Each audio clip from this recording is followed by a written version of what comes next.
America is bleeding money, and most people have no idea who's holding the knife.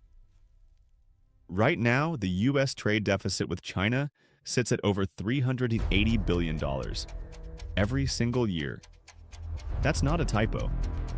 $380 billion walking out of America's economy and into China's war machine. And here's the part nobody's talking about. China doesn't need missiles to hurt America. It's already winning, quietly, systematically, through one of the most sophisticated economic weapons ever built. Stay with me, because by the end of this, you'll never look at a cheap product the same way again. Let's go back to 2001, the year China joined the World Trade Organization. America celebrated. Wall Street celebrated. Corporations started salivating over cheap labor and massive profits. Within a decade, over 2 million American manufacturing jobs vanished. Gone. Not outsourced temporarily. Permanently relocated to Chinese factories. Economists actually gave this a name, the China Shock. And the damage?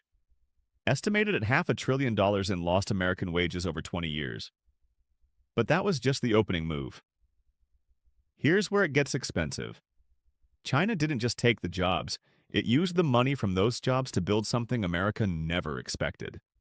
Between 2000 and 2023, China's defense budget grew by over 700%. 700%.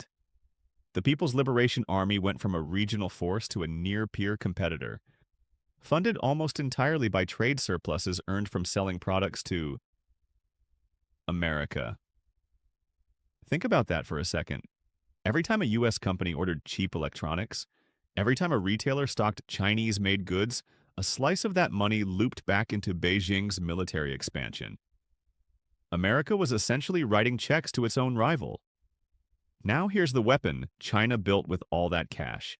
It's called industrial dominance, and it goes way deeper than cheap t-shirts and plastic toys. China currently controls over 80% of the world's rare earth mineral processing. These aren't obscure rocks. Rare earth minerals are inside every F-35 fighter jet, every guided missile, every radar system the U.S. military depends on. Without them, America's entire defense supply chain breaks down. And the cost to build a competing rare earth processing industry from scratch? Analysts estimate over $50 billion and at least a decade of construction. $50 billion. A decade. That's the trap. And this is where everything changes. In 2023, China didn't just threaten this leverage. It started pulling the trigger.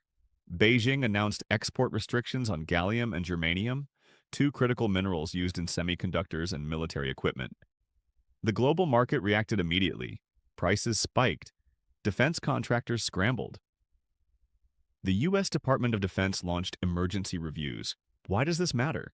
Because the U.S. spends $858 billion per year on defense. The most expensive military in human history, and a significant chunk of that equipment relies on materials that China can cut off with a single government order. That is a weapon. It just doesn't have a trigger you can see. But here's what most analysts miss entirely. China's real strategy isn't to win a war. It's to make a war too expensive to fight. Every dollar America spends trying to counter China's economic moves is a dollar not spent on something else. Reshoring semiconductor manufacturing? That's the CHIPS Act. $52 billion committed. Building rare earth alternatives? Billions more. Fortifying supply chains in Asia?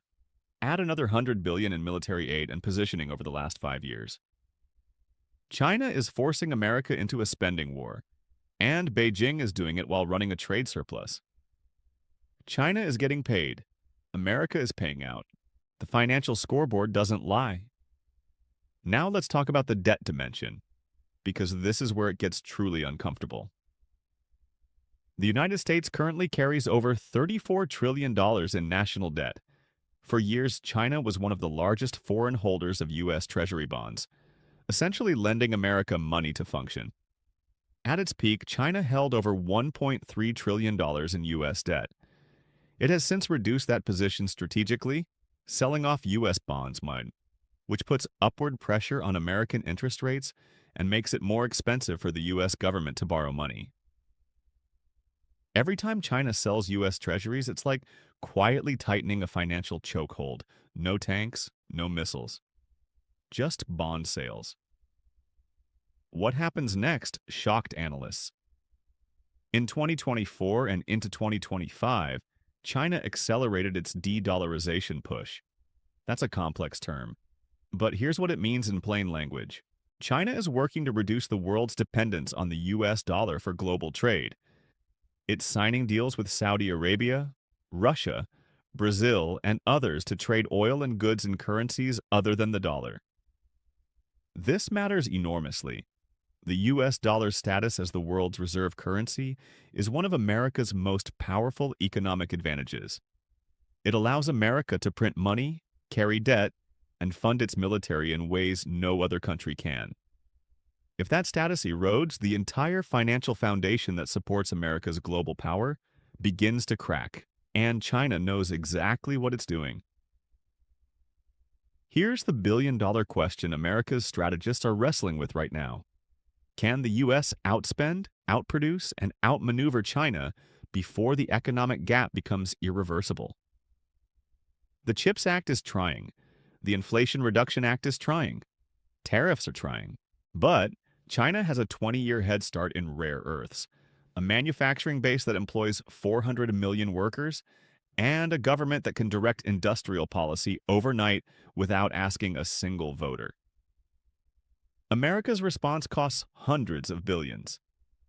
China's strategy cost them almost nothing, just patience. So here's the real financial truth at the heart of all of this. China's secret weapon isn't a hypersonic missile. It isn't a cyber attack. It's the global supply chain itself, rewired over 30 years to make the world dependent on Chinese production, Chinese materials, and Chinese manufacturing capacity. The cost of untangling that dependency is staggering.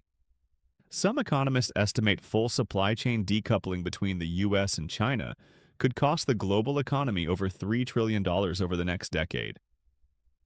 $3 trillion. That's larger than every economy on Earth except the top 5. That's not a trade war. That's economic warfare at a scale history has never quite seen before. And the frightening part? It's already underway. The battlefield just looks like a shipping container instead of a battlefield. America is spending its way into corners. China is buying time, and the clock is ticking for both sides, but one of them is getting paid while it waits. So here's the question I want you to answer in the comments right now. Was China's economic strategy pure genius? A masterclass in winning without firing a single shot? Or is it a dangerous game that could collapse the global economy and take China down with it? Drop your answer below, because this debate is just getting started.